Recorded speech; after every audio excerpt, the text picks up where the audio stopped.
how you walk her onto the dance floor and how you walk her off because most men do not do that. When you teach etiquette, aside from what you already mentioned, such as physical appearance and hygiene, Right. what else do you make emphasis on? What is the framework of etiquette in addition to what you already mentioned?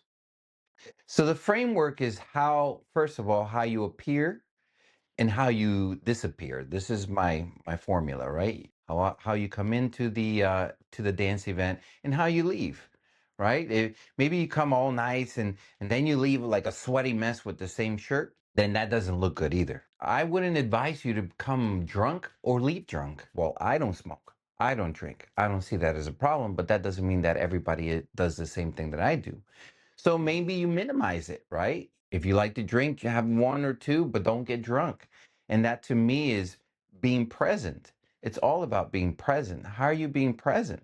I also talk about how you present yourself in front of a lady, how you walk her onto the dance floor, and how you walk her off because most men do not do that.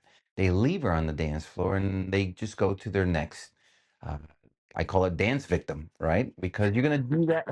And I say dance victim because it's like you're going to pass that same energy again to that other person and that other person. And so because one guy doesn't do it, then the other one feels like, I shouldn't either. But it only takes one person to really demonstrate, hey, you know what? Let me walk you off, at least off the dance floor, so you're safe. I'm so proud of my students when they go to congresses because I know there's women that come up to me and they're like, Neri, I know I danced with one of your students. And I said, how do you know that? Oh, well, first they walked me onto the dance floor and walked me off. And I'm like, yep, that's one of mine. And their dancing was smooth. They weren't trying to hurt me.